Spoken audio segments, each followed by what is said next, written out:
दोस्तों, अमेरिका, रूस, चीन और भारत ऐसे हथियारों की दौड़ में लगे हुए हैं जिसमें हर कोई दूसरे देश को पीछे छोड़ने के लिए बेताब है। अब इनमें कौन किस देश को लेकर इस दौड़ में शामिल हुआ है, ये आप सभी जानते होंगे। लेकिन भारत के लिए फिलहाल जो सबसे बड़ा खतरा है वो चीन ही है।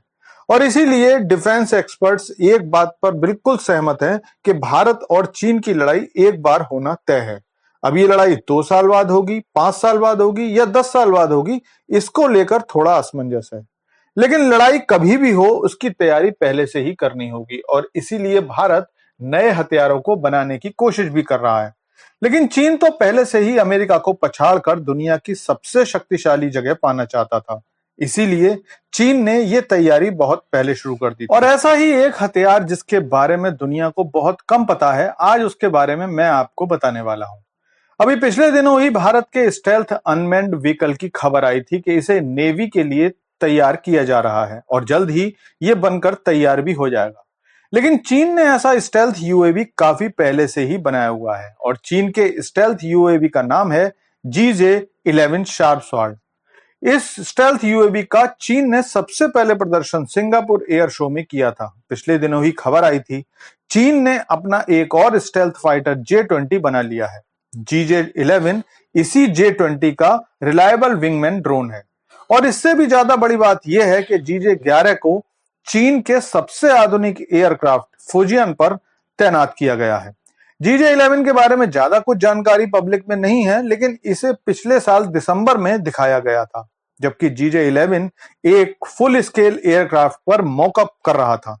और इस बात से यह भी लगता है कि फुजियन जो अब सेना में शामिल हो चुका है, उस पर तो इसे तैनात भी किया गया है। साथ ही GJ-11 दूसरे देशों को एक्सपोर्ट करने के लिए भी तैयार है। 2013 में एक शुरुआती तस्वीर में एक बड़ा टॉप इनटेक और बड़ा क्रॉनिकल एग्जॉस्ट नोजल दिखाया गया था, लेकिन सितंबर 2021 में एक एयर शो के दौरान जो स्केल मॉडल दिखाया गया, उसमें 2 साइड लैंडिंग गियर के बीच 2 इंटरनल बैली वेपन्स बे दिखाए गए थे। हर इंटरनल बैली बे में 4-4 एम्यूनिशन लगाए जा सकते हैं, जो हवा से जमीन पर मार करने वाले ग्लाइड बम की तरह दिख रहे थे।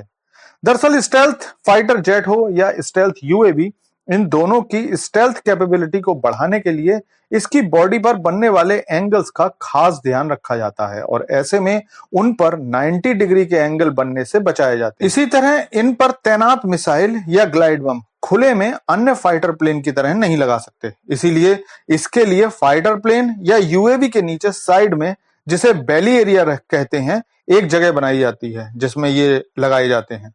बाहर से देखने पर इस तरह के हथियार दिखाई नहीं देते हैं। चीन अपने इस हथियार की सारी जानकारी छिपाकर रखता है।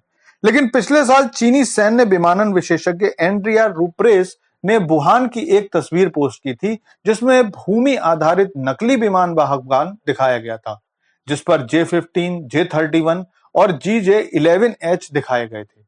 चीनी भाषा में GJ को गौंजी माना जाता है, जिसका अर्थ होता है हमला। चीन की इस जानकारी पर आपके विचार कमेंट में जरूर दीजिएगा। Thanks for watching video.